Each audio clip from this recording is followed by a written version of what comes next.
And then we have a list, a huge list of animations, kicks, punches, uppercuts, and the special moves and stuff.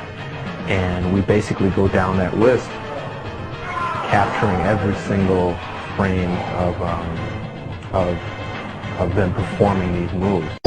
Hi, Raiden. Hi, Sector. 1, 2, back. Thank you.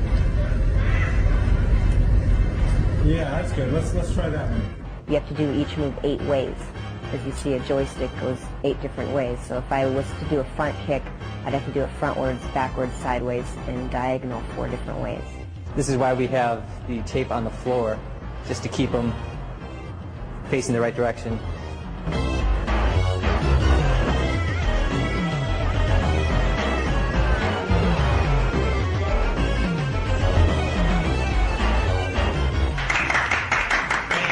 Here's the camera that takes in the signal. We run signals into our Betacam recorder, and we also run a signal here into our PC. And then on our PC here, we have one of our boards connected to that. And also, this is where we do the actual grabbing of frames to be digitized. You can kind of see our talent out there, and I'll really quickly grab some images of them. That's good, Tony. We're able to click through frame by frame, delete the frames we don't want, keep the frames that we do like. As a matter of fact, you know what we should do? It's shove them. We should shove them. We should have done that from day one. Somebody just push them real hard. We should just. All right, now the next animation, just stand there. Push.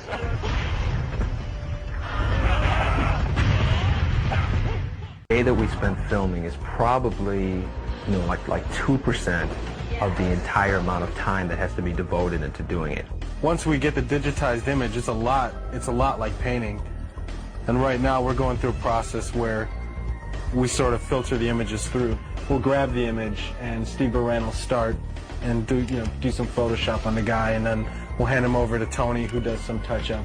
And then it gets passed over to me, and then I do some of this more detailed touch-up, and then I give it back to Steve, and he kind of separates the different colors and creates the different palettes, and then we give it back to Tony, and he does the final touch-up and stuff and gets it ready for the game.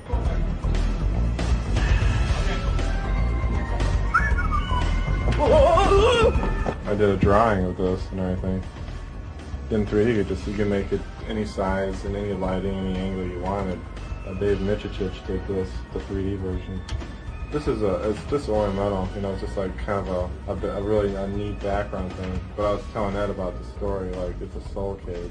I'm working on a friendship move for our Shigoro character. That's her tentative name. She doesn't have a real name yet. Her move is she's going to turn around and she's going to pull out sort of plates and little sticks, and she spins the plates and sticks and balances them on her hand, and she does this with her back towards you.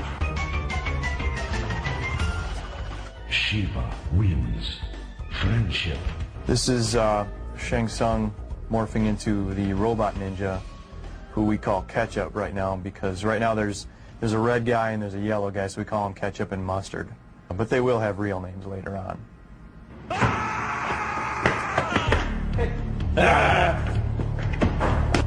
And then you know what? And then we can give them numbers, so it'll be poop on you too, Right.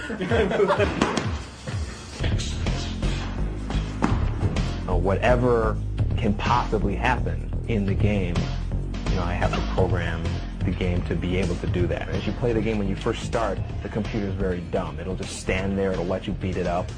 And then as you fight the second guy, it'll get a little smarter, and then the third guy a little smarter. And it has to be progressive. It has to be something that's, a smooth increase in the difficulty, because if you play the game the first time and the computer kills you, you're not going to want to play it again. There's comfort in knowing that the other person is doing their job beyond your expectations. The good thing about working with that is you can hand them some artwork, and you can, you'll see it in the game pretty quickly. Time! You tell me time! 1 second. Well, we test the games.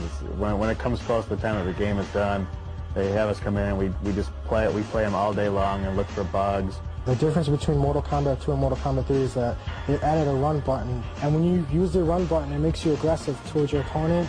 You're going to have to keep on using the run over and over and over to attack your opponent. What we're going to show you now is a few simple combos that'll get you started playing. A lot of characters have a simple combo with kicks, which usually involves three presses of the same button. Like Cyrax has, you press high kick twice and then back and high kick for the final hit. He does 3 hits and knocks the opponent away. My favorite move would probably be Kano's chokehold. It would be down towards low punch. One of my favorite codes is disable blocking.